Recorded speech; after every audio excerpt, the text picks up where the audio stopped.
Halo teman-teman, perkenalkan saya Erta, saya adalah seorang dokter spesialis jantung dan pembuluh darah.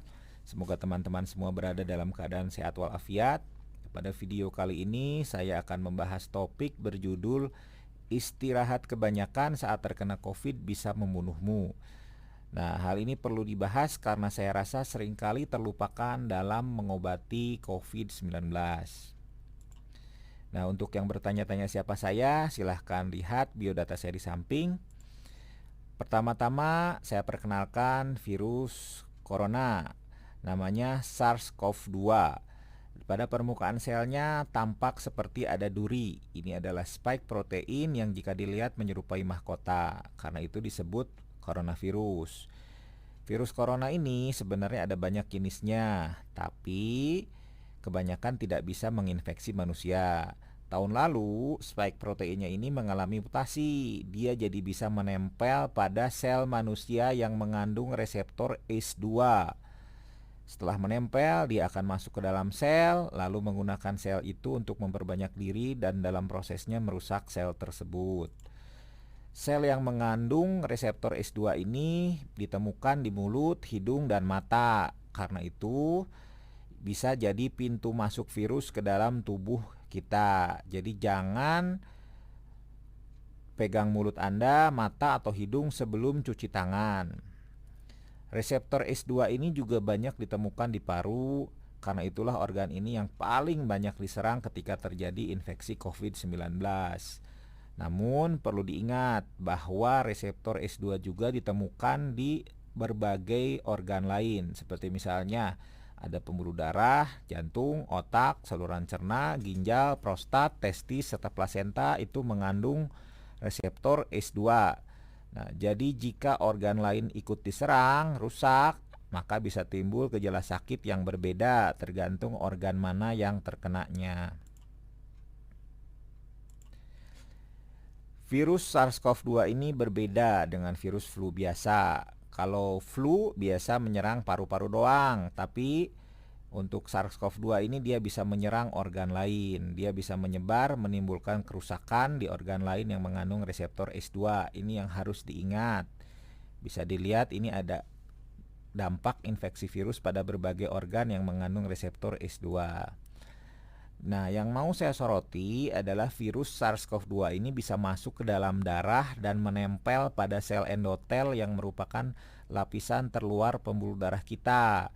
Ketika sel endotel itu disusupi virus, kemudian virusnya bereplikasi dan selnya rusak, maka salah satu fungsi pentingnya dalam menjaga keseimbangan proses koagulasi atau penggumpalan darah akan terganggu. Darah akan lebih mudah menggumpal dan menimbulkan masalah seperti timbulnya emboli paru, stroke, atau bahkan serangan jantung. Dan itu yang sering terjadi. Ini ada penelitian di European Journal of Radiology, ditemukan bahwa sekitar 38 pasien yang dirawat akibat COVID-19 ternyata mengalami pulmonary thromboembolism. Artinya ada gumpalan darah yang terbentuk pada pembuluh darah parunya. Nah, mayoritas memang belum menyumbat, tapi jika gumpalan darahnya kemudian cukup besar dan menyumbat aliran darah ke salah satu bagian paru, maka fungsi paru akan terganggu dan pasien bisa sesak mendadak.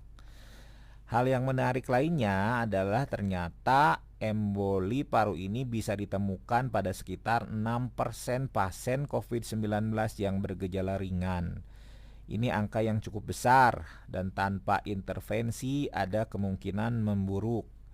Karena itulah saya rasa perlu ada upaya pencegahan lebih awal sehingga yang terinfeksi COVID-19 ini memiliki prognosis yang lebih baik. Nah, kalau kita bicara trombosis atau penggumpalan darah, maka kita harus mengingat soal triad Virchow yang menyebutkan bahwa ada 3 faktor yang berperan dalam terbentuknya gumpalan darah. Yang pertama harus ada jejas endotel, kemudian ada stasis aliran darah dan keadaan hipercoagulable. Kerusakan endotel inilah yang terjadi ketika seseorang terkena COVID-19. Untuk mencegah trombosis, maka 2 faktor lainnya ini harus kita kontrol. Resiko yang timbul akibat stasis aliran darah misalnya bisa kita kurangin dengan lebih aktif. Jadi ketika sedang dirawat atau isolasi mandiri, jangan tiduran saja. Kalau terlalu banyak tidur, risiko timbulnya gumpalan darah bisa meningkat dan itu justru bisa membunuhmu. Lakukan olahraga ringan di samping tempat tidur, jalan di tempat, atau sambil tiduran sering-sering angkat kaki. Ya, dansa juga boleh kalau misalnya mau ya. Upaya mengurangi hiperkoagulabilitas darah juga bisa dikurangi dengan banyak minum dan mengontrol asupan makanan. Jangan karena kena COVID lalu berpikiran daya tahan tubuhnya harus bagus, jadi makan yang banyak sebanyak-banyaknya. Tapi nggak olahraga, udah gitu gulanya naik, nggak terkontrol, itu justru bisa bahaya.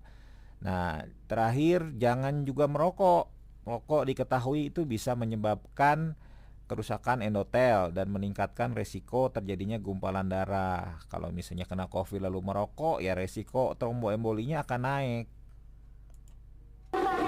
Nah, ini ada video lama warga Wuhan yang sedang diisolasi di sebuah gor atau ruang conference yang dijadikan rumah sakit sementara. Setiap harinya mereka diminta tetap aktif dengan olahraga ringan atau dansa. Ya, hal ini saya rasa perlu ditiru saat menjalani isolasi mandiri atau dirawat di rumah. Sempatkan untuk olahraga, jangan tiduran saja. Oke, bagaimana dengan pengobatan?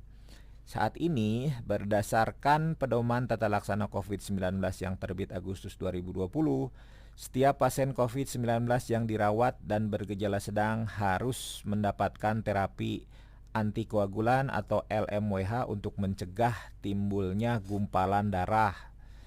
Ingat, sepertiga pasien yang bergejala sedang berat mengalami penggumpalan darah, jadi harus dikasih untuk mencegah penggumpalan darahnya berlanjut.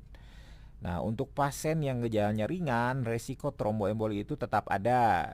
Sekitar 6% dari semua pasien mengalami tromboemboli paru.